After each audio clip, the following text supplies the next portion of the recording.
All right. Thank you for joining me. Hello, welcome to IT Security Lab's weekly live streams. My name is Howard, and today we are going to be completing Kioptrix. And Kioptrix is a wonderful machine on VownHub. This is going to be level 2. We already did level 1 on this channel already. And level 2 is supposed to be teaching us basics of ethical hacking, like enumeration. We're going to learn some skills on how to enumerate, some SQL injection, then a little bit of privilege escalation. So thank you very much for joining me tonight, and I appreciate it. So I'm just going to wait a few minutes here since I'm a little early, but this is the screen that we're going to be looking at. In fact, let's use this one. So I'm picture in picture. So if you're just joining me, thank you very much for being here. If you're a regular, you might notice that I have a new camera this time. I try to improve my quality. I have a Sony a6400 with a new mirror. This is supposed to help us with quality, so appreciate everybody joining.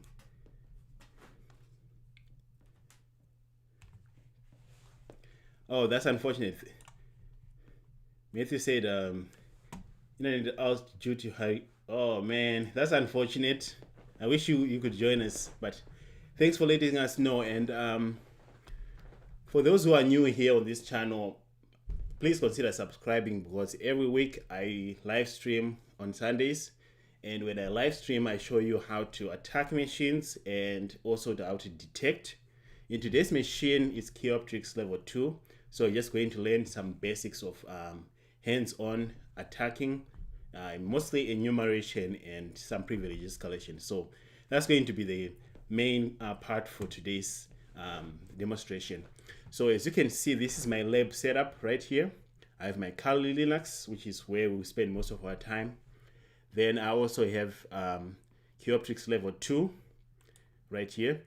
And this is going to be an isolated lab. There's no internet access. It's just local to my iMac here. In fact, I'm running Kioptrix level 2 in VirtualBox, but they're sharing the same network that is in my pfSense. So pfSense is my main router. So it's going to be 192.168.1.1. That's going to be the network that you're going to see. And this machine already got DHCP addresses. So if you're interested in finding out more about Kioptrix, go to VownHub.com. Let me find you a link. And VownHub.com, you can download these machines for free. And once you download them, you can hack them all you want. So this is Kioptrix level 1. If you search on VownHub.com, you find level 2, level 3. So we already did level 1. We're going to go to level 2. So download this machine, import it in your VirtualBox or VMware Workstation or Fusion, whatever you decide. It doesn't really matter. Then once you download it, it's going to get a DHCP IP address. Then in my case, it got its DHCP IP address from pfSense. And then once it gets a DHCP IP address, find out what it is, then start attacking. So that's going to be our main course of action here. So first, let's go to our Kali Linux. Let's do a show Windows. This is my Kali Linux. This is 2019.1, I think. That's the version that I have. If I can remember my password, that will help. Then in my Kali here, if I go to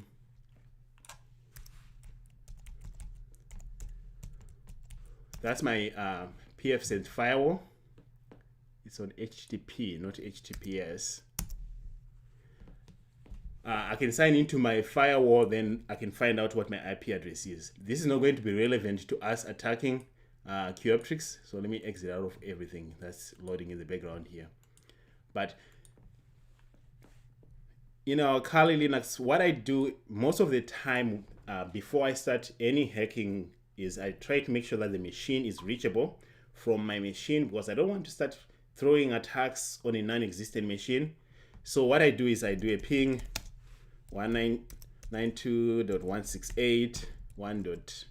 I think this one is on 101. So now that I am getting responses, I know that I'm going to be attacking a live target. So you might be wondering, oh, Howard, where did you find the IP address for your target? In my case, I found my IP address in my pfSense routers DHCP. I just signed into pfSense. That's a different video if you're interested in that. And then I looked in my DHCP. You can run a net discover for your network. You'll still be able to find it. You can run an nmap scan. Depending on which, people have different ways and weird ways of finding out which hosts are around. And by this time, I'm just going to tell you that I found mine using my DHCP in my pfSense, but you can run a net discover on this subnet and it will actually work. So depending on what you're interested in, that's how we're going to find out what the IP address is. All right, so before I start, let me just take a look here. Someone is saying, have you taken your OS? I'm still on my OSCP journey, Demi. I'm still working on that. And to be honest, I think I'm ready. I have a certified ethical hacker certification coming soon. So I'll be taking that. Because of that, I'm just going to give myself some time. But the OSCP is definitely something that I'm going to take. And this is part of the preparation. I've done more than 50 machines on Hack the Box, more than maybe 30 or 40 on VownHub. So yeah, I feel ready for that. All right, so if I do an ls here in my home directory, you see that I have one called, why can I ever find it? It's supposed to be called machines. So let me get in there.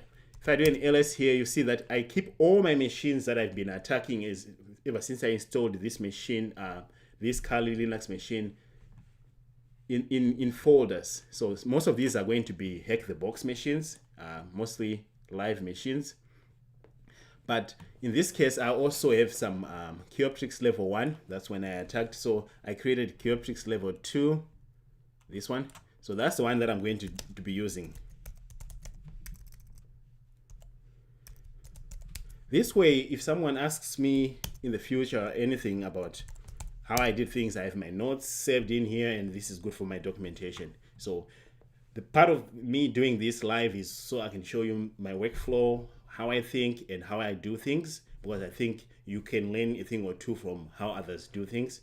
So if you're just joining us, we're actually in the process of starting our attack on Kioptrix level 2, which is a capture the flag machine on VownHub. We're supposed to learn the basics, really, of ethical hacking. So if you have any questions, let me know in the comments. Otherwise, I did my ping. I know that the machine is alive and it's working. So first thing that I do is I run my nmap. And I do minus SV, SC, service. I'm trying to find versions, and also using the default nmap scripts, and I would like to output to minus OA. Minus O is minus has to be small letter, then capital A. And I name it nmap. You can name this whatever you want, and then we put the IP address. This is 1.101.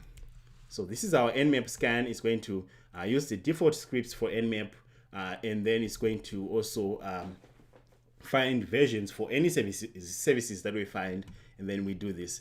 Other people have their favorite ways of doing things. People add like minus T4 to make it faster. People have their own. After using nmap for a while, you get your own scripts that work. And in this case, this seems to do it for me. If I don't get the results that I need here, because this is going to go through the top 1000 ports, I then do minus P for all, PP for all.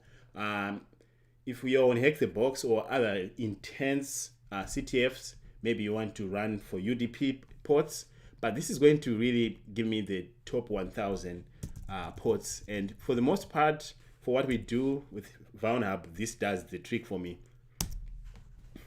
Sometimes you can run these together, like this one for top 1000, then in the background running UDP, then also run another one for all the ports. But this will do it for us. And I already ran it right here. You see, it's the same exact command.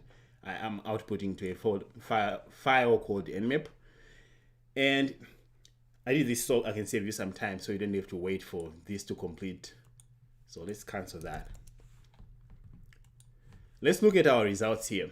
So after the scan ran, we see that we have port 22. We are now just enumerating our target. We're reaching out to our target saying, tell us what services do you have running, what versions are there, and then we run some default scripts from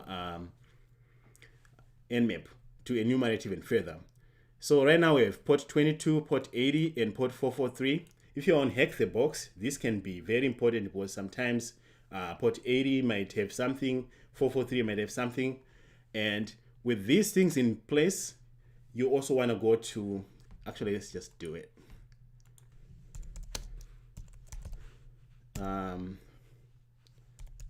You want to go to your Etsy host and add your machine here. .1.101. If it has a name, for example 2, .hack the box, if it was .hack the box or .com or whatever the domain. So you want to do this most of the time, then save it. As you can see, I do it religiously, especially for Hack the Box machines. So you want to do this because sometimes you might be able to reach a different service using the fully qualified domain name, but not through the IP address. So when you're enumerating, this is going to be critical, especially Hack the Box. I have seen a lot of machines do this where you see a fully qualified domain name has a service, but the actual IP address doesn't respond to it. So this is going to maybe help you in the long run. All right, so now that we did that, we got our results here. My favorite way of doing things is when I see SSH, I look for the version. And the version that I'm looking for is I'm looking for an older version, like 1 or 0 point something. If it's always 2.7 and or newer, usually SSH is not going to be a way in.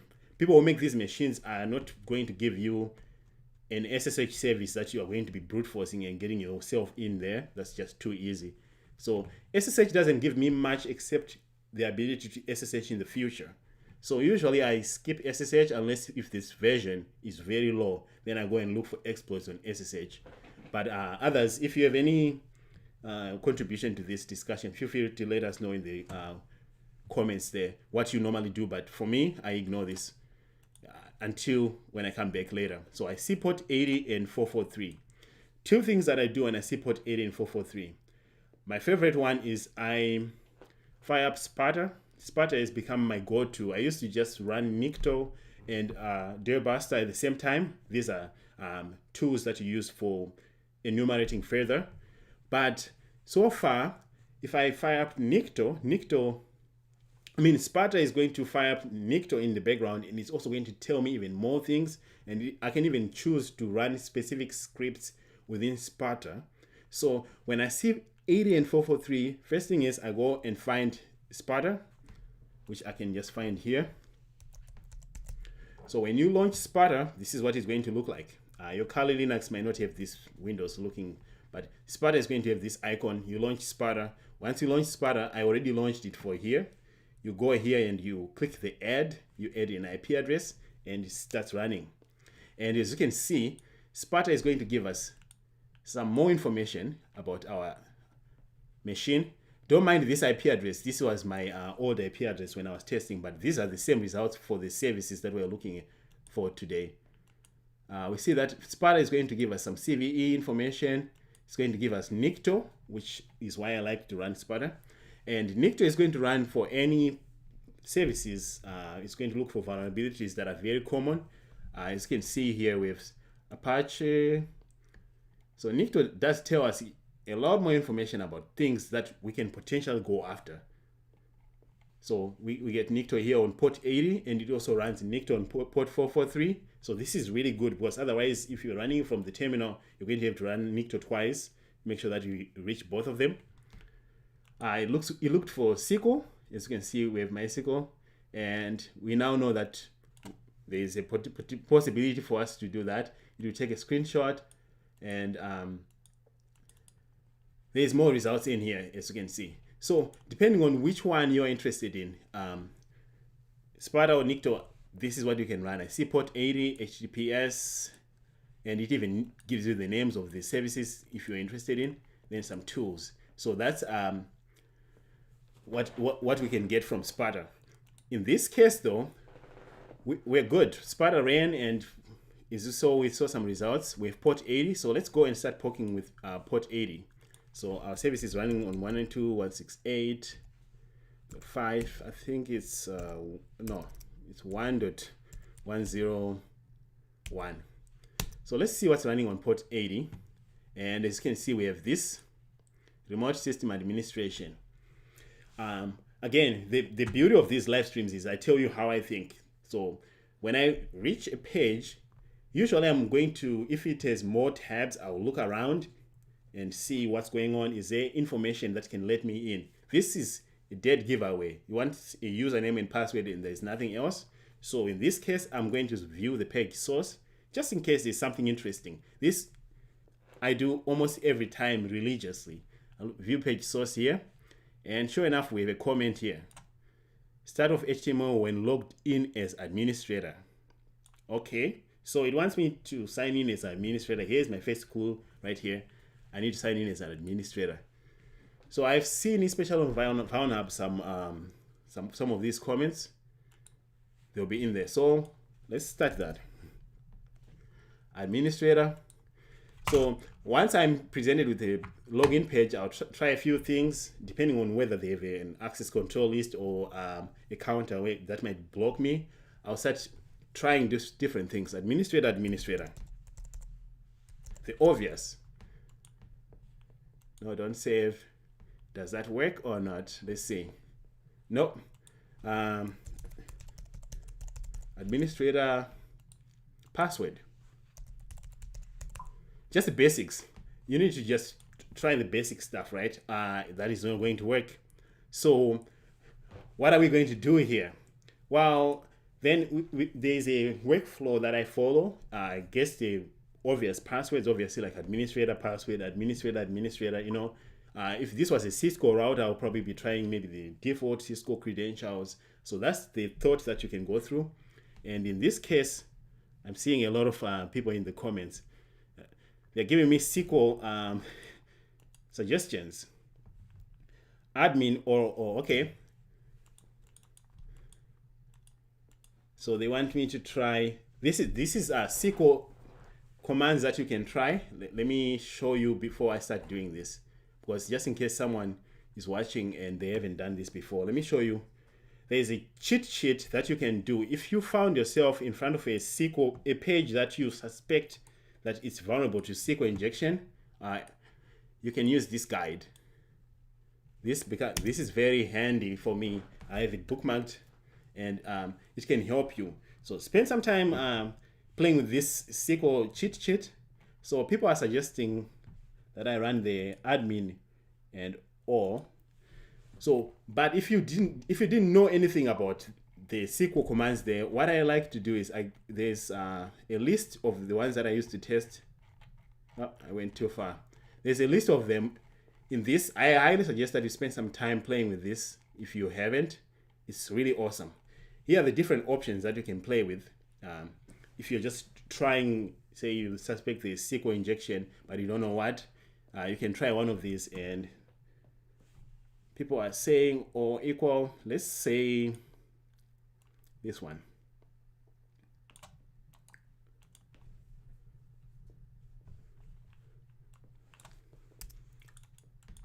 So it says administrator and paste them. So if it's vulnerable to SQL injection, if you try any of these that I just showed you in different combinations, it's going to work if the page is vulnerable to SQL injection. And you can run a SQL map to find any more information, or you can run nmap SQL commands to just test, is this vulnerable to SQL? But or you can manually do what I just did here, where you just give it a combination of trials. So as you can see, we're able to get in, and I just want to let you know that that's what you do. If you haven't done that, spend some time play with this, and here are the few options that you can try to make sure that things work or not. So this is a very, very interesting. There are other pages that you can see the same explanations, but for this one, I'm going to put it in the chat right now for those who might want to take a look at it later. It's very helpful. So before you start brute forcing any pages, try to test the SQL commands, try the default passwords. On Hack the Box, it's almost close to no brute forcing is allowed on most pages. If you find yourself brute forcing web pages on Hack the Box, you're most likely doing something wrong. You can brute force, say, passwords from a local file or something from a hashes, but not in here really. All right, so now that we're in here, it says that ping a machine on the network. Well, I know that Kali Linux is running on, let's see, IPA. We're running on 192.168.1.100. So let's go and ping that machine. So this is a ping utility. Why someone will run this on a network is beyond me. Maybe it's some tool. So let's just assume it's a vulnerable app that someone uses as an administrator to test connectivity in their network. But as you can see, we get some responses. So this allows us to run commands on the local machine as some user of some sort. So we're running commands through the GUI. So this is too easy because in most cases you need to get yourself a remote shell, but right now we already have a tool that is doing it for us, which I don't know why anyone will be using this tool. Thank you guys. Appreciate all your support that you're showing me in the comments right there.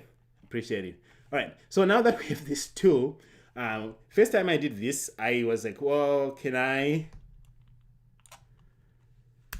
say ID on the machine?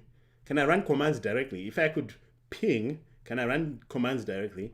As you can see, it doesn't allow me to just run commands directly. So this, you go through trial and error, then you're like, wait a second.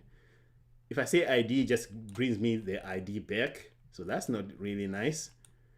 So if I say, let's ping the same machine that we had, but if you put a comma, you see you can already see some of the commands that I ran earlier. I can say, who am I?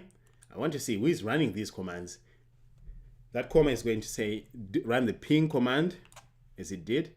Then it's also going to run my little command that I put. I don't know if you can see this. If it's too small, let me know. Can I zoom this in maybe? Yeah, so this is the user that is running right now. It's Apache, so we kind of know that we can piggyback on those commands. Then from here, I'm like, well, let's see. I want to do a reverse shell. And if you haven't done a reverse shell, this is where you go to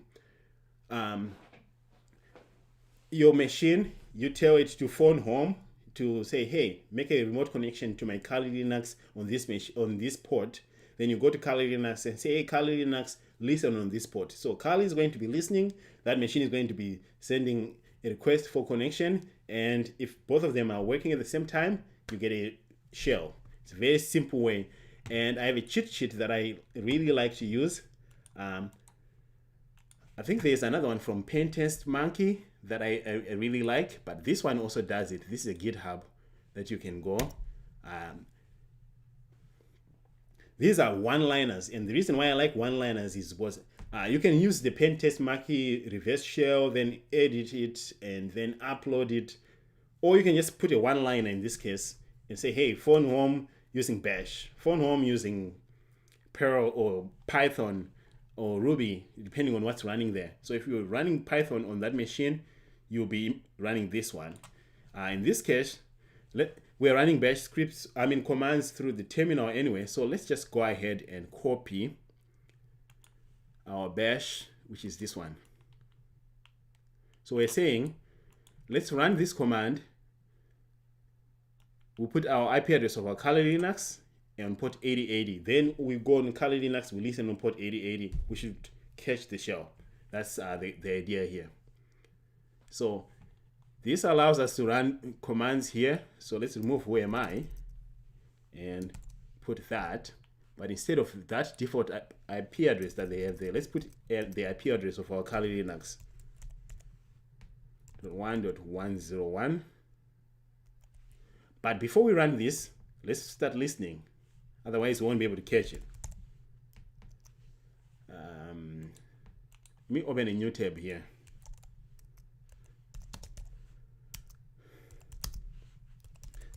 Then I can just say netcat negative LV and P for the port, which is 8080 in this case. So we're just going to say, hey, netcat, listen on port 8080.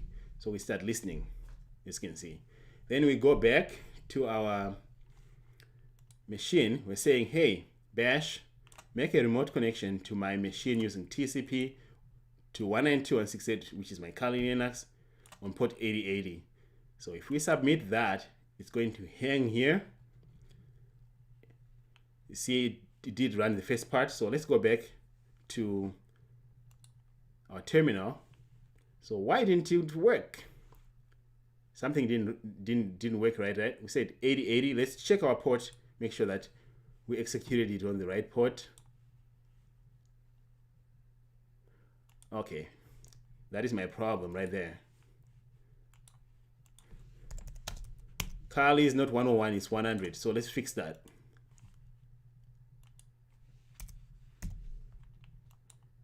So if you know what you're doing, it's easy to figure out, okay, I made a mistake. Let's go back and fix that.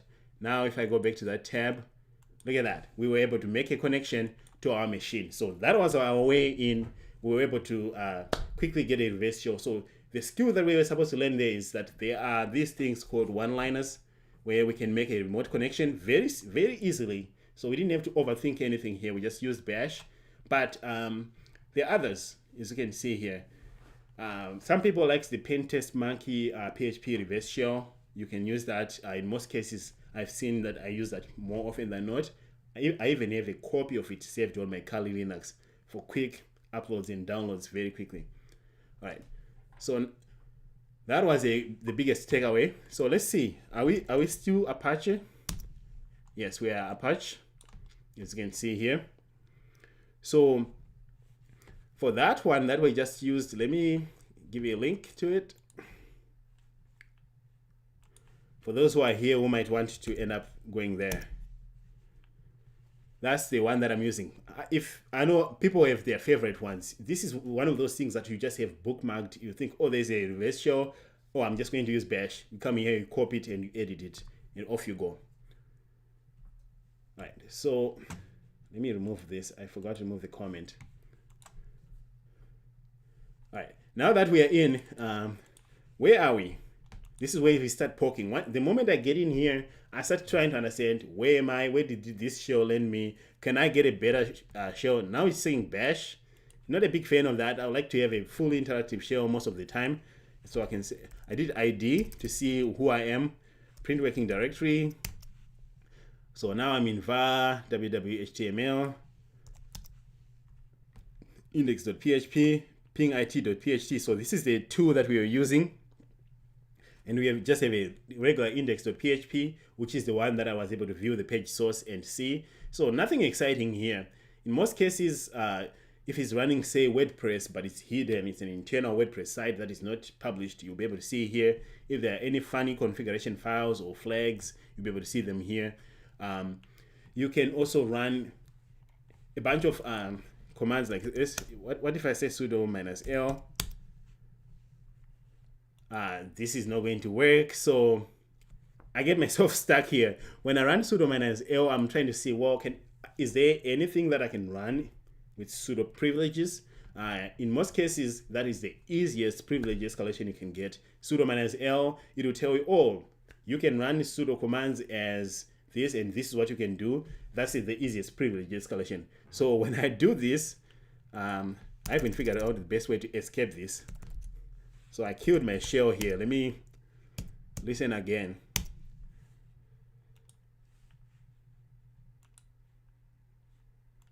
and get my shell back. I'm sure there was a better way of getting that shell back, but I killed it.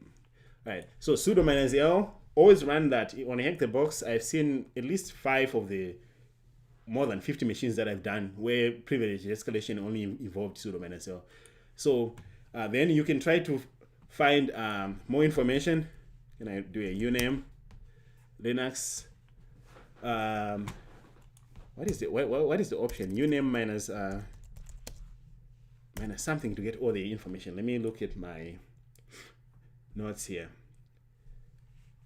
I want to find the kernel version that I'm running here to make sure that I have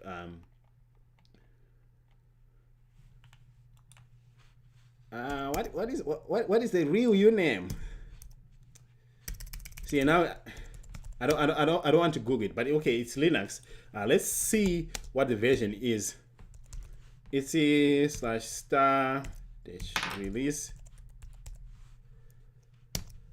All right, so now we see that we have, oh, it's uname -a. Thank you, Demi. So we see that this is the version. Our goal is we now want to escape from this user that is really not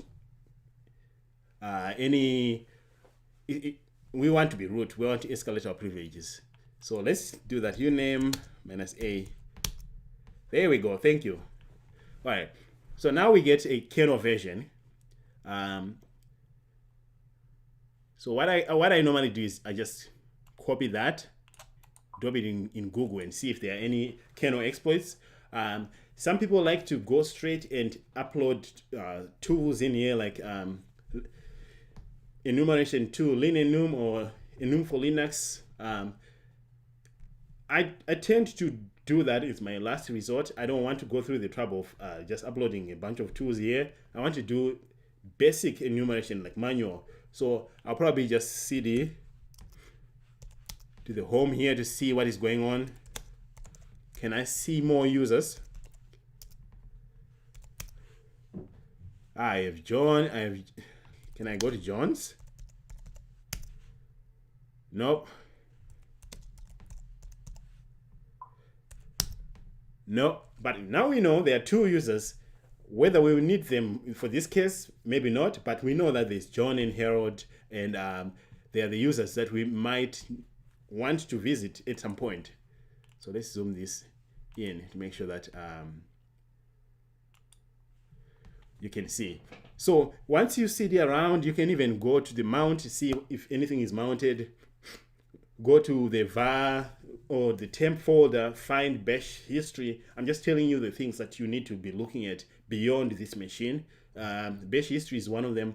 Look for cron jobs if there's any funny Python script that is running as root. You can manually do that, or you can import tools like linenum for in Windows. I can never remember both. Linenum and enum for Linux, Windows and Linux both. You can do that, but in this case, let's just go and look up the kernel version that we found. This looks like an old kernel version. So what I do literally is just go to Google and copy and paste that. So you see I'm exiting this machine because I don't have internet on this machine. So I need to go back to my Mac here. So look up for exploit. You can use sexploit if you want. I find that Googling it is going to be the easiest. Here's a privilege escalation from exploit DB that you can go. I like to read about the exploits that I'm doing before I start running these exploits. I really like to spend some time, understand what is going on as much as I can. It takes time to really understand these exploits, but sometimes you might compile them and they will not work. So you need to know what they're doing. So my favorite ones are the ones that are written in Python, and I understand that better because that was my first programming scripting language that I learned. But in this case, here is our exploit. You can download it. In this case, it will download this in 9542. I'm not going to download this. It's 9542 because this is on my Mac. Now that I know that it's 9542 and I have an exploit, I'll come back to Kali. Let's zoom in and clear that. And let's call our friend search exploit. This way I don't have to download it. 9542. I'm looking for a very specific exploit here. And there we go. I have the two text files. Most likely these text files just tell you the information that I was reading on exploit DB. I have this one, which is not compiled. If you're lucky, it will be compiled for you, but in this case, it's not compiled. And you see how easy it is to compile an exploit here right now. So if you are not familiar with compiling exploits, last week, I think during my Kioptrix level 1, we had an exploit that was fun where we had to break it down into two and then compile them differently. Compiling exploits is going to be very, very important for you, especially for the OSCP. And it's very easy. There are two ways you can do when you're compiling exploits. Some of them you might have to compile them on your Kali, then move them to your victim machine. Some of them you just move them if GCC is installed and you have the right versions to the victim machine. Regardless, in this case, we're just going to see if we can get this one here. So if you do a search exploit -m, you can just put this name here, 9542. You can bring it down. This is going to download the exploit to this directory in here. The reason why I want to download it here is because I want to be able to compile it. I don't want to compile it in this location. I want to get a copy of it, then I can compile it. Or I want to get a copy of it, bring it here, then ship it to my victim machine. So if I do that, as you can see,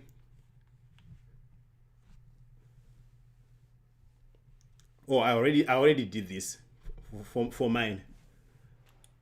I already downloaded it. So I don't want to overwrite the one that I have. I already have it. So right here you can say, yes, you will not get this if you've already downloaded it.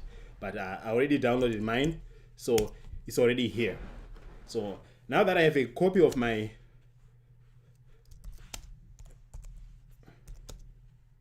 .95, let me make sure it's in there. I didn't want to see the whole thing. So here it is. I can do a cat 9542.c, and here's the exploit. As you can see, it's the same exact exploit as the one that I found on exploit DB. So if you can, I highly encourage you to spend more time reading these exploits before just pointing them and shooting like I'm going to do here. All right, so now that we have our exploit here, we are faced with two options. This is a privilege escalation exploit. We can compile it here and ship the compiled thing, or we can compile it on our victim machine. So what I like to do is I like to check if GCC is there on our machine. So if I say GCC -v, I think it will tell me the version of GCC if it's there. If it's not there, it will just error out. So here is a version of GCC. So that's good.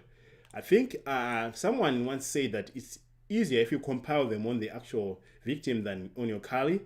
So what I would do is, to make it easy for myself, I always want to move my exploit to the temp folder, because that's where I know that I'm guaranteed that I can write to. So I can do a cd tmp. So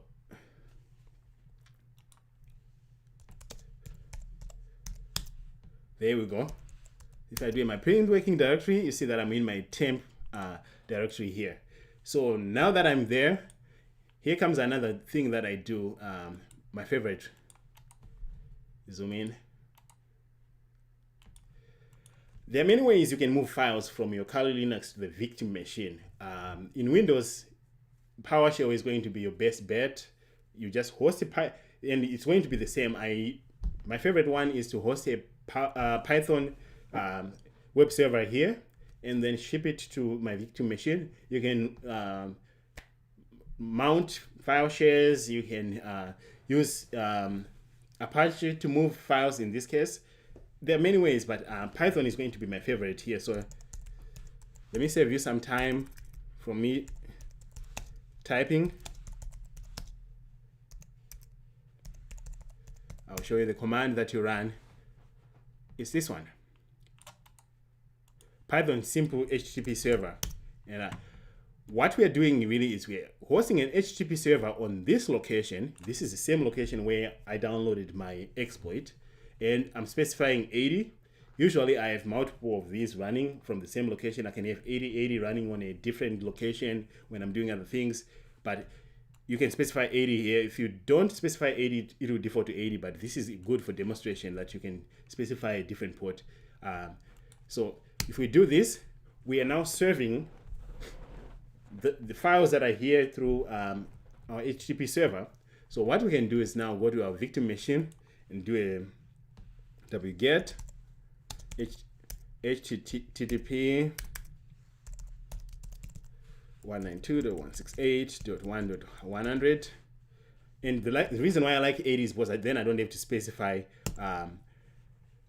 the port. What was the name? Now I forgot.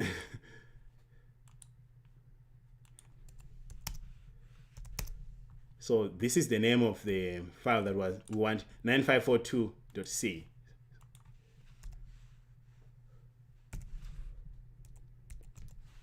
So if we do this, we're going to be downloading that file here, then we'll compile it, and I'll show you the easiest. As you can see, we got a 200 OK. If we go back to our HTTP server, it should also tell us that we were able to get a file 200 OK, so we're good. If I do an ls here, I should now see 9542. In this case, I have another one because this is the second time I'm doing this. I just want to make sure that I save you some time from watching me struggle too much.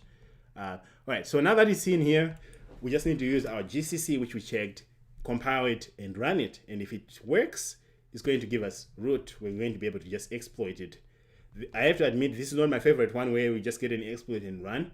But if there's an exploit, why would you waste time?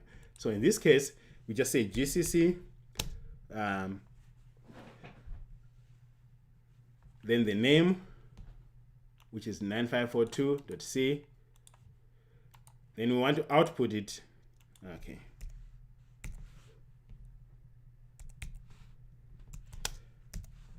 We want to output it to, let's name this to that. So you always get these errors with the GCC once in a while. That's okay. If we do ls, we have exploit 2 here. So now, before you start running this exploit 2, you need to make sure that it's actually an executable. So let's make it an executable plus x exploit 2. Now that it's an executable, let's run it. 2, bam. So now we change from bash to shell. And if we do an ls id, we are now root. So we just successfully applied the public exploit that was out there, super easy, and escalated our privileges from Apache to root. What is in here? Where is this flag located?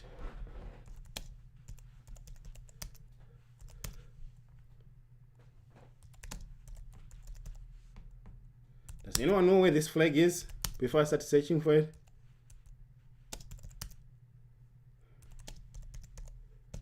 CD John.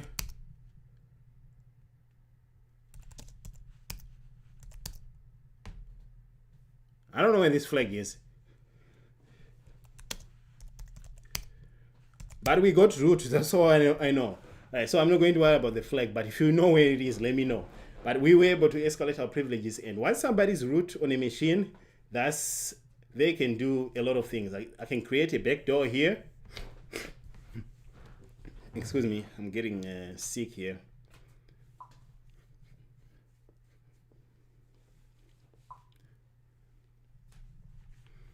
Okay, someone said cat etc password.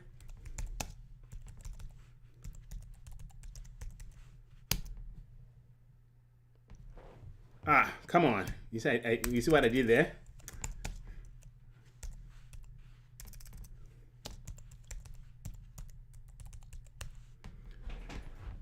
why I do that all the time, because I think it makes sense. Okay, now we have access to all the users.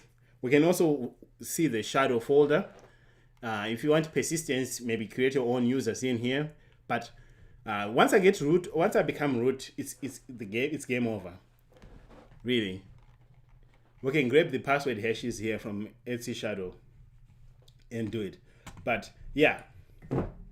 So I think we're good with this machine for today. Thank you all for joining me. Now I'll just spend the rest of this time for any Q&A and answer any questions, anything really that you might have. We have some time here. If you like this type of content, always remember to like and subscribe. I think that lets YouTube know that I have content that people like and it will suggest to others. So always subscribe if you haven't. Otherwise, what do you guys think? Does anyone have any questions for me? Anything that we can do? We were able to get the root on this machine super easy. And my goal is to really just go through a bunch of vulnerable machines that are good for the OSCP, preferably all of them, and also all the hack the box. I've done a lot of hack the box. Now I'm on VulnHub. I might even try hack me very soon, because I think it's also really great. Otherwise, guys, you know what? For the fun of it, let's do it. All right. Yeah, we're done with this machine.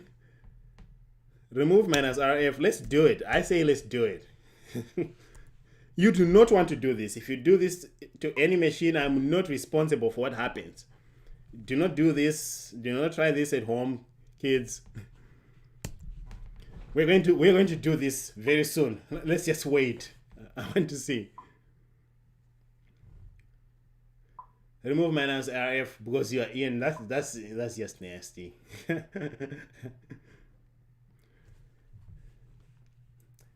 All right, let me know what you guys think. Should we trash this machine? I have two of them. I have one for demonstration, and this was for you guys' demonstration. I have another one. I had another one is backup just in case it crashed or something. So I'm going to do it, so you get to see. So for those who have not never ran this command or not seen what this does, this command is going to wipe our machine. It's going to delete the home directory. It's going to boot us out. We're going to kill our machine. Why wouldn't we do that? So don't do this to your production machine. You'll be fired if it's at work.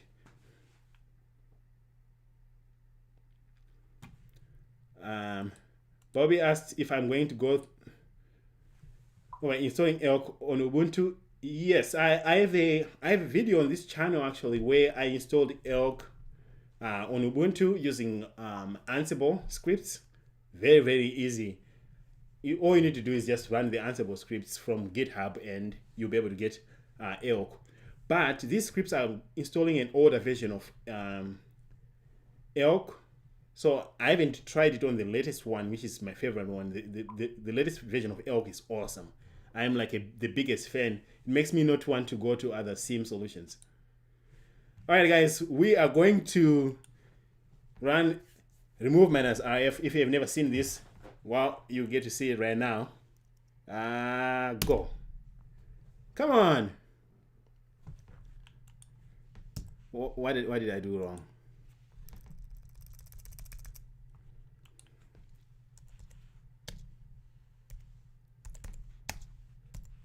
Is it that one?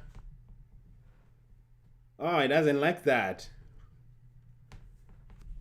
All right, so devices are busy. I said force. There's some mount locations that do not like. At least this is a saving grace. If you do this, sometimes you just get booted out of the machine. All right, so now that that is done, let me go and show you guys the Elk SIEM. So, and that's the exploit we did. For those who are not familiar with what, you know what, Bobby, you're right. Even though I'm root, it doesn't.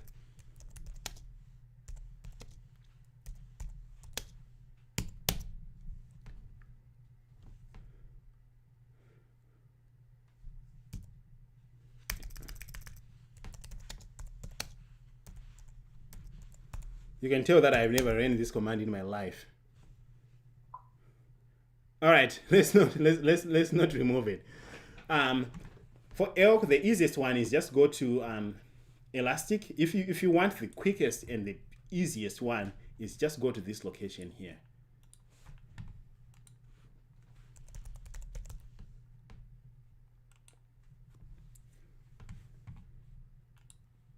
Let's open a new incognito so you don't accidentally see my passwords. Because I know some of you. So Elastic Cloud. You can sign in. You get 14 days worth of trial. So sign in with your email address. Get your 14-day trial, and during those 14 days, send a bunch of data there. It's the easiest. You'll be done setting it up in 5 minutes, and you'll be sending your data and you'll be playing with it. You will not be messing around. So if your goal is to just goof around and see what you can do with elk and test one thing within 14 days, this is the way to go. If you want to have one at home, I encourage you to check out a video on my channel where we actually spend some time setting it up.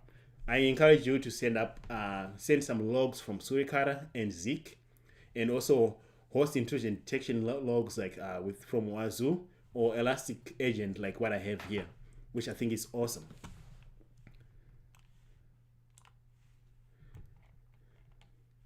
Oh, hello, hello Tectonic. Thanks for joining. We just completed Kioptrix level 2. Very nice, easy-going machine. And it was just one of those things that we wanted to do today. And right now, I'm just answering any questions that folks might have. Security Onion Net Hunter is what I would go for. I have Net Hunter in my lab. As anyone who has worked with Security Onion would tell you, there's a lot of logs that I have to follow to fix some errors that I'm getting. So I'm not ready to share with you guys, but I ran into some issues setting up Net Hunter for Security Onion. So I need to go back and set it up again. Hopefully the newer version is good. But Net Hunter is it's packed with really good stuff. Like really, really great stuff.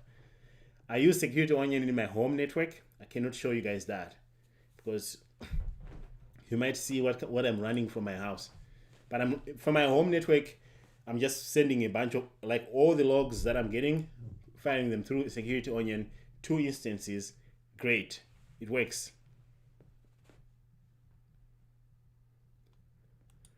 Bobby's saying, can I upload data from a CSV? You know what? I actually haven't uploaded data from a CSV in here. I know what you're talking about. Like in Security Onion, you can just upload data from a CSV. In Splunk, you can just get data from a CSV or anywhere. With Elastic, I've always sent some live data, but I can imagine you can through the management. This is my ingest manager. I don't think I haven't tried it, but that's interesting. Here's some data. It's let's see if you can upload some data here.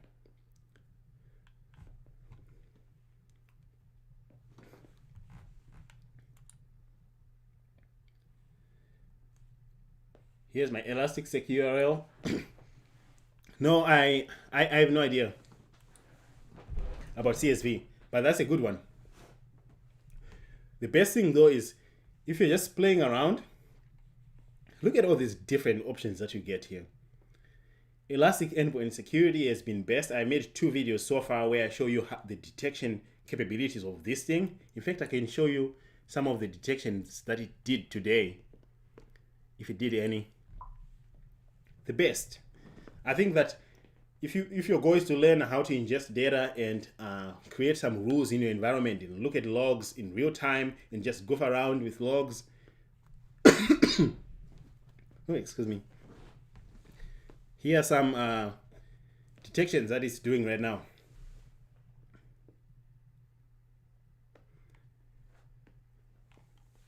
Yeah, so this does a lot of detections, but as you can see, it's still in the beta mode, and we don't know if they'll make this a paid version only. But for now, when it's still free, I'm just going for it. And I've been creating some rules in here, playing around with it. It's pretty fun because, at least me personally, I want to graduate from just getting a system that someone configured and using it to me being the person that manages the back part of this thing. Because I think that's a natural progression. We go from someone hands you a SIM solution and say, hey, here's a SIM solution. When you see logs that say this, look at these logs and look for this.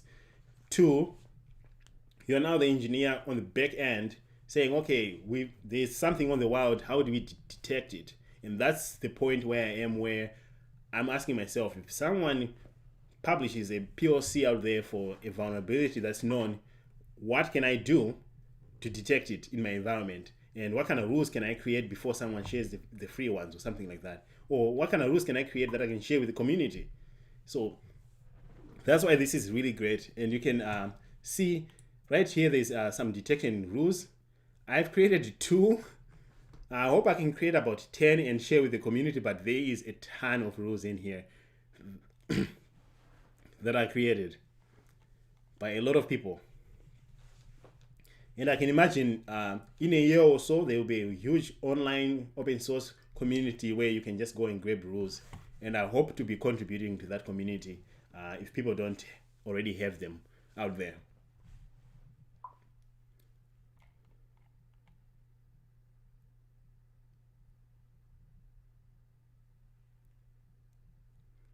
Awesome. Awesome. Yeah. So if you guys find value in this content, from the beginning when I started this channel, I always said, you know what? I'm not coming here and saying I'm your mentor or I'm your expert. I'm one of you. I'm showing you how I'm learning. You get to see when I make mistakes. You get to hopefully learn something from me. So I'm not an expert in any way, and getting ready for these live presentations just makes me better because as you can see, I had to go through Kioptrix twice.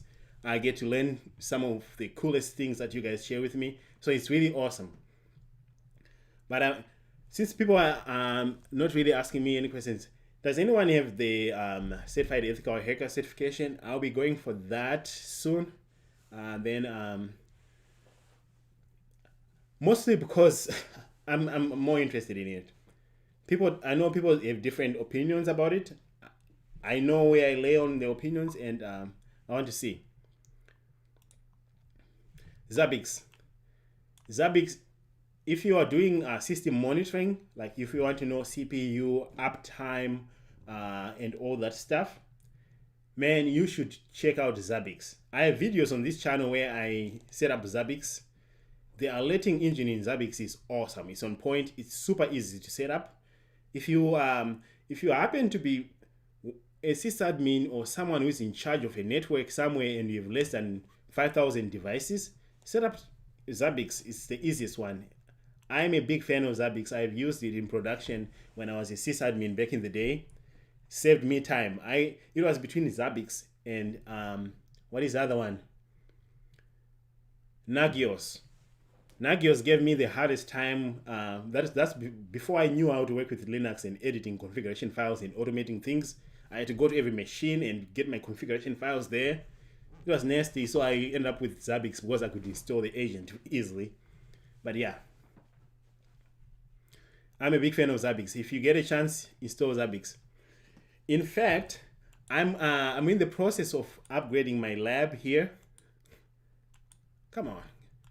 And I'm going to be using something similar to,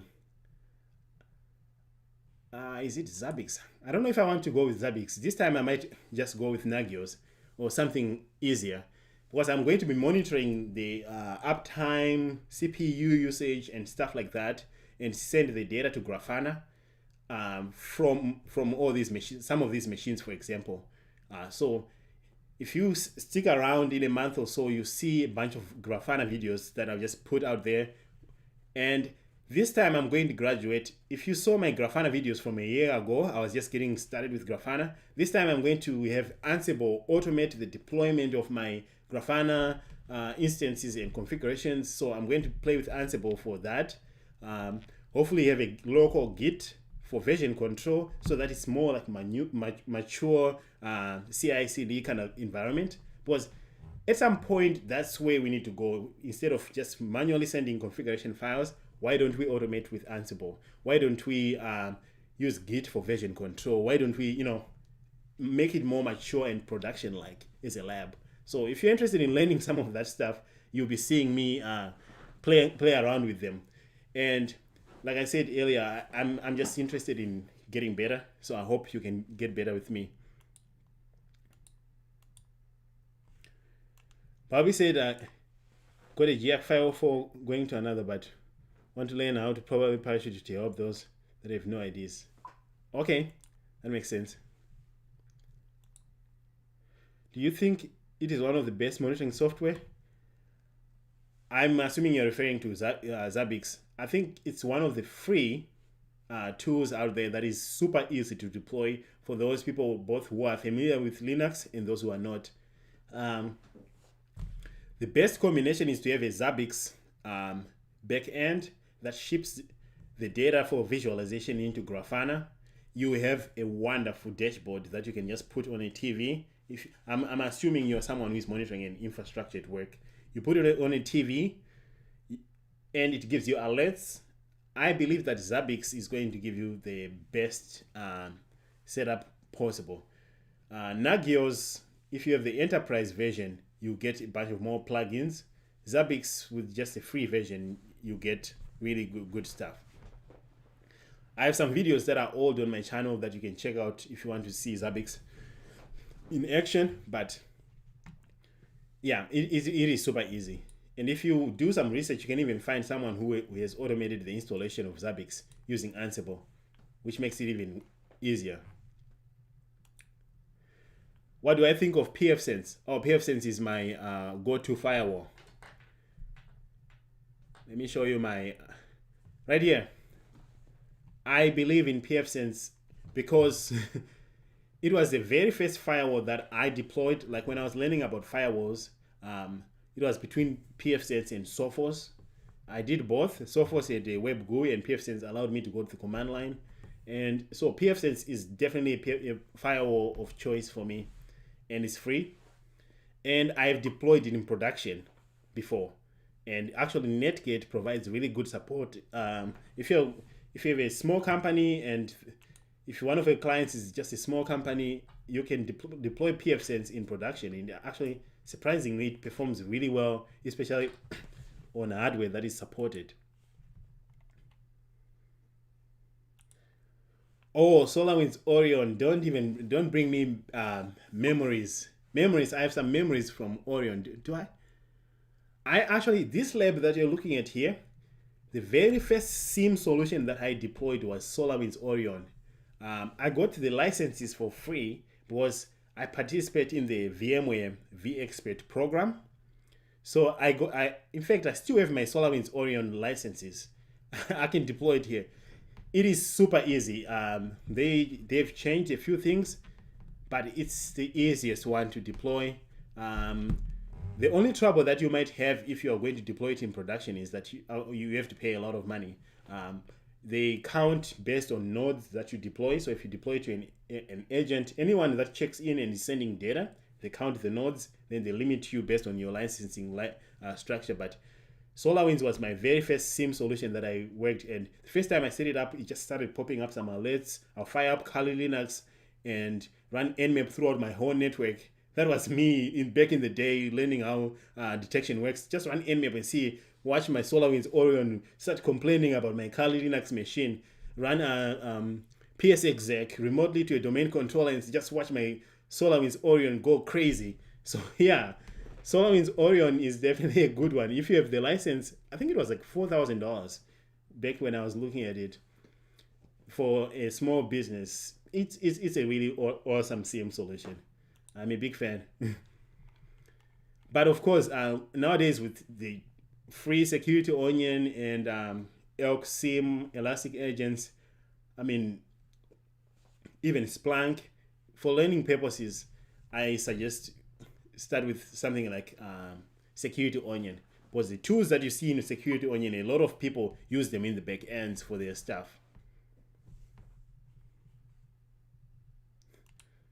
Defcon Zero says that they actually count each port. Yeah, I actually had a 24 port switch check in that took a bunch of nodes when I was running SolarWinds Orion. So yeah, first time I managed to catch up. Oh, thanks for joining, man. Yeah, on these Sunday live streams, I try to just share with you one thing that I learned during the week. And this week we were just attacking Kioptrix level 2, and we were just learning basic enumeration, and I was just sharing with you guys what I do when I'm faced with these situations. And I hope you can join us in the future. I do this every Sunday. In fact, I look forward to them every Sunday because it also gives me a chance to interact with you guys. It's kind of weird because I'm alone in this room, but really through this chat here, I know that you guys are out there and you can hear me. So yeah, thanks for joining. So my goal, I have this Dell R710 that is running in my basement right now. This thing costs me $20 a month right here in Minnesota where I live with Excel Energy. I did a calculation. I was curious how this thing actually, how much energy it consumes. So I sent all the data to Grafana. It's not running right now. I sent the power usage. I went and grabbed the data from IPMI, sent it to Grafana. No, it's iDRAC, Dell iDRAC.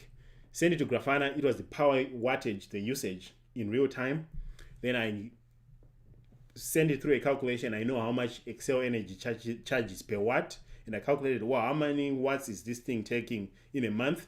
Then it graphs in real time. And you can tell that during the winter, my bill goes down because electricity is cheaper here during the winter. But during the summer, it goes up. So this cost me $20 to run, and I run it 24/7. And I'm thinking, wow, $20 a month, I might as well add a second one. So my next videos, I'm going to show you, I'm going to shop on eBay. I'm looking for a Dell R720. This is an R710. I want at least 96 gigs of RAM, about 12 cores. For storage, I'm not too worried. I have an external NAS that I'm running. Probably have iSCSI running there as well. So I will be sharing the whole setup because a lot of people ask me like, well, how do I really get started like from the beginning? There are two types of labs that you can set up. First of all, this lab where you're running a server with a bunch of stuff in it, or, well, not just two, or this lab at home that you can run just on your local machine, or a lab in the cloud. And I have all of them. I have one in Azure. They surprised me with a $150 bill once. Once they did that, I don't want to go to Azure. I like to have my labs here that I can control. But once in a while, I'll go to Azure for things that I don't trust, like honeypots.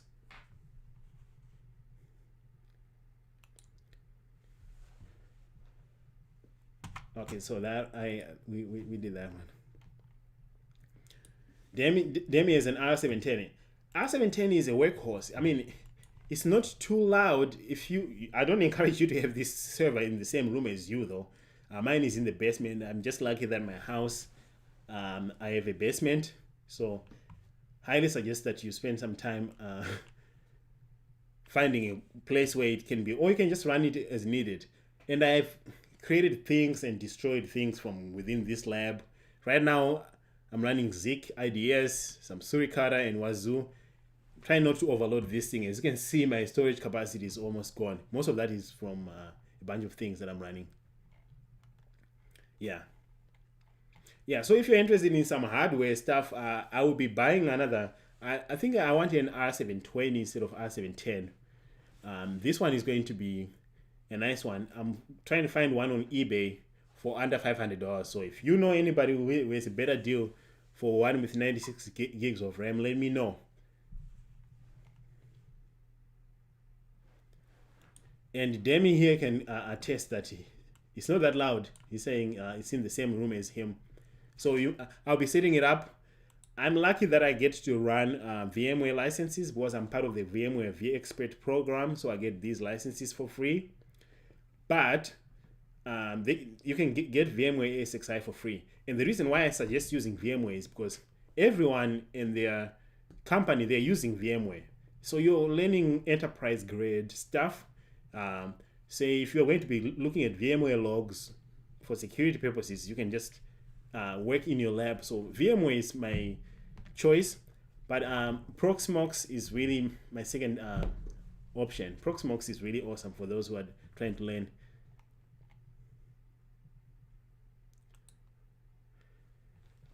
Tectonic is saying that will be a great setup process. Yeah, I want to start from eBay.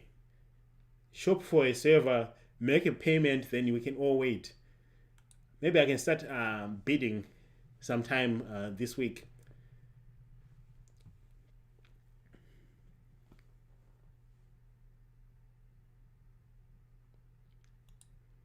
So, Demi, you have 128 gigs. Yes, I think 99 gigs. I found that it's a sweet spot.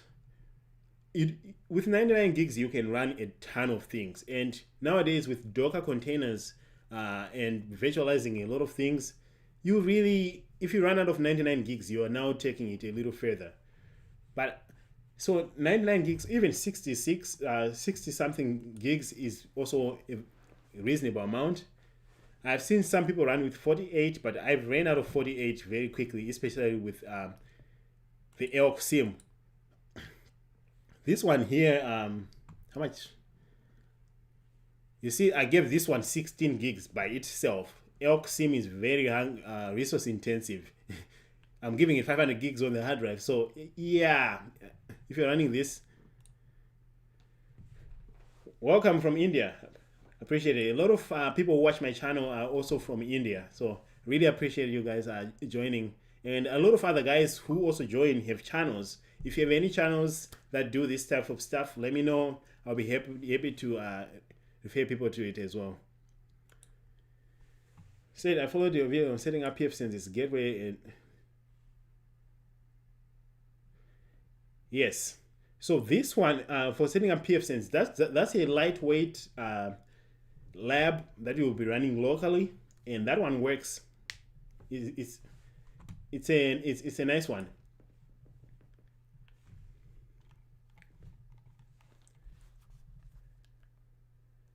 All right, we have a few more minutes, then we can call it a day, and next week we'll be back. I'm thinking starting next week we can start shopping for some servers and do an initial setup. I bought a server rack off Amazon, and it wasn't long enough. I made a video of how I set it up and all that stuff. Then went to put my servers there. I have a few servers downstairs. The thing didn't fit, so I sent it back. I wanted a server rack that was under $250, which really worked well.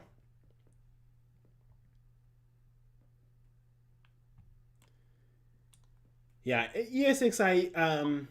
If you haven't, when you're running VMware in your lab at home, the easiest trick of the book is, back in the day, I used to go into the licensing file. I will SSH into my ESXi server, find the licensing file, then created a cron job to delete that license file and recreate it, and that renewed my license over and over again for me. I'll tell them I created a cron job to delete the license file and recreate it every 45 days or something like that. And it renewed it for me. So I just had a countdown timer all the time. It would go to some days and it will reset for itself. I don't know if it still works, but that was a way that almost a lot of people who didn't have the licensing did that. And I think it's fine.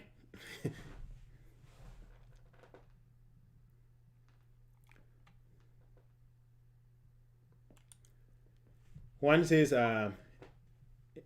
it's a great alternative to VMware. I would have to check it out. Yeah, I would have to check it out. Question about OSCP. No, I don't have the OSCP yet. I will be taking it soon though. I went for the CISSP, yes.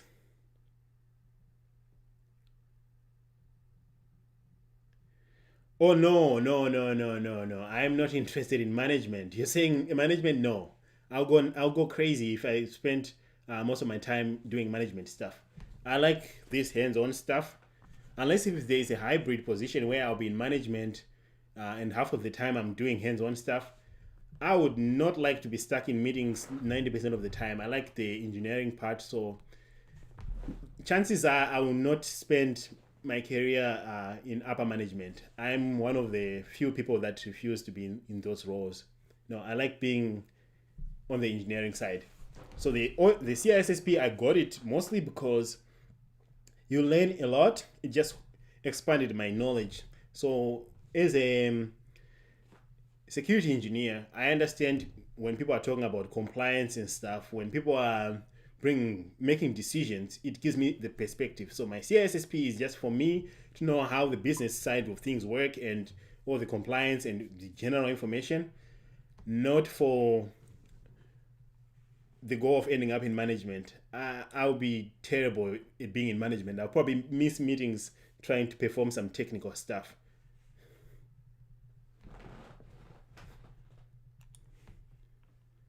I like being on the terminal. Yeah, maybe yeah, maybe I can be a CISO. I can be a CISO, but if I end up in management, I would make it clear that I'll, I don't want to be stuck in meetings and politics all day. I want to be able to go back and poke at things. Because the last thing I want to do is spend 90% of my time just talking to people all day long and negotiating things. I'm not saying that's what all management does, but I've also seen that management does take a lot of time, and I like being on the terminal.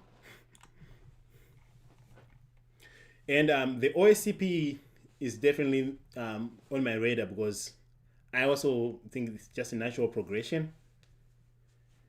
And the certified ethical hacker is the same way. Thank you guys. It's a nice discussion that we're having. So we get to hack a machine and then just hang out and chat. I like that. So if you are setting up your own lab, let me know what you guys are using. I'm very curious. So far, I found out that with a single server, you can run a lot of things. If you haven't started, say, learning networking, you most likely would like to get a couple switches, a managed switch, a firewall, set up your home, monitor your home. Aren't you curious what's going on? Aren't you curious who is connecting into your house? What kind of websites are taking the most bandwidth? You need to start at your house and monitor everything. Know what's going on there. Did FRSQ really help you pass CSSP or just Cybex textbook? I attended the free FRSecure CSSP mentorship program. That was the 2019 one. So it's on their website. You can, on their YouTube channel, you can go and watch exactly what I did. That was a 16-week program. The Cybex textbook, I read that. I would say with or without the FRSecure program, you'll be able to pass. If you read the Cybex textbook very well, you will most likely pass the CISSP. The FRSecure program gave me structure. I had committed to passing it in 16 weeks because the program was there and we met every week and we did that. So it was just something to keep me grounded. But you can learn the CISSP self-paced. You're just going to need to be motivated enough. In fact, during the FRSecure program, they were using a different book. I didn't buy that book. I stuck to my Cybex. So it really helped me pass the CISSP mostly because of the community mentality, but and also being able to listen to Brad and Evan just share their real life experience. It put in perspective. So yes, if they have it next year, I think it's around March or something. I highly suggest that people just jump on it. It's a nice free program. But at the same time, you can watch the previous sessions on their site. They're long. It was 3 hours a day, 2 days a week, for 16 weeks. So you just have to commit. Sometimes I attended the class online and played video games. If they were talking about something that I already knew, I would be playing GTA 5 online with them right here, listening as they are teaching to make sure that I don't get bored out of my mind. But at the same time, it's a really great program. I suggest that you spend some time watching. Another really great tool for CISSP is IT Dojo. IT Dojo on YouTube. YouTube, if you just go and search for IT Dojo, this guy's YouTube channel is all CISSP stuff, and he makes questions of the day.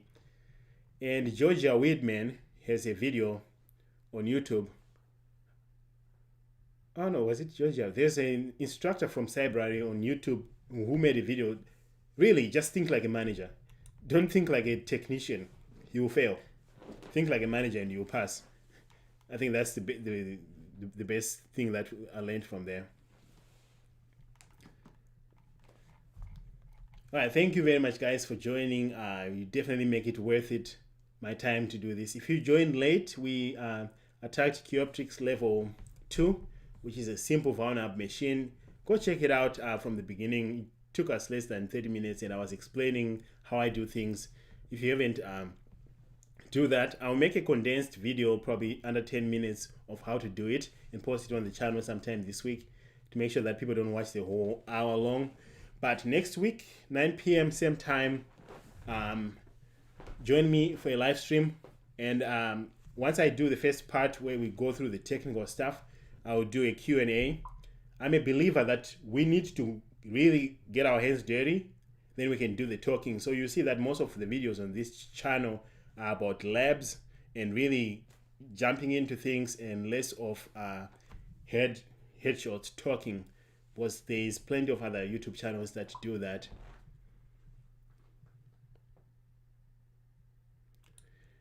Another question is, how do I keep up with the latest news?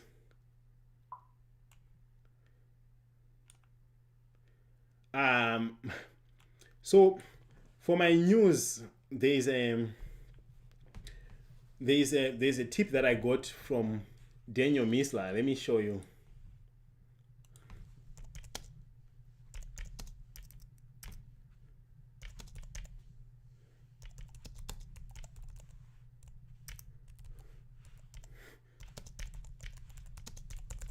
Something like that.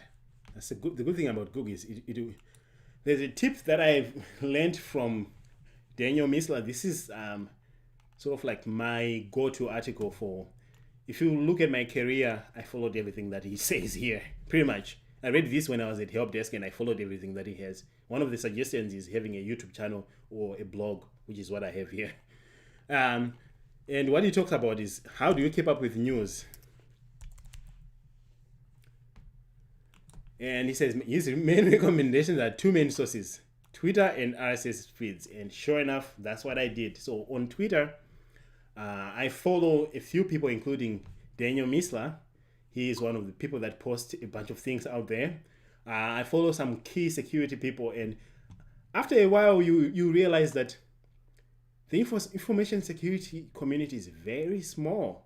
There is a few key people that everybody knows, that everybody follows. And those people, one of them or multiple of them, they're always the first ones to post. So follow a few people on Twitter. Follow my channel, IT Security Labs, on Twitter as well. But if you follow 10 of the key InfoSec people, you get the news right away. Then I also sign up for RSS feeds from a few sites that I just curated. I also pay for a few sites. When I started having an income where I felt like I could start paying for certain material, I subscribe to certain people's content so that at least, I support them, because they dedicate a lot of information, including Daniel Misler's. He has a newsletter that he posts every week. Really great guy. So if you haven't, read this. If you're just starting out, I'm not going to give you any advice that he doesn't mention here. This is a prescription for anyone, and I agree with almost a lot of things that he talks about here, including certifications and all that. And he also talks about building a lab, which is what I did. Education, which is what I did, got a bunch of certifications.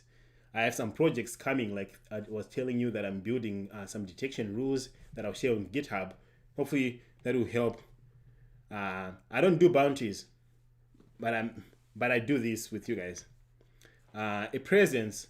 My YouTube channel is, we have 14,000 people following, so I guess I have a presence, and we have 15,000 people on Facebook. Then we talk about certifications and making things like that. So yeah, follow this.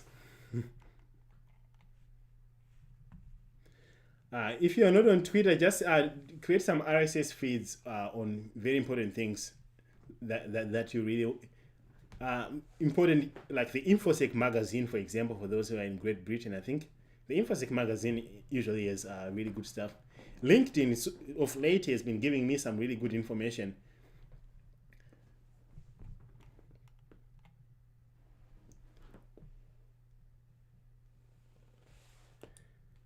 All right, thank you guys for joining. And I also got the idea of a CISSP from here. Before I go, I will show you.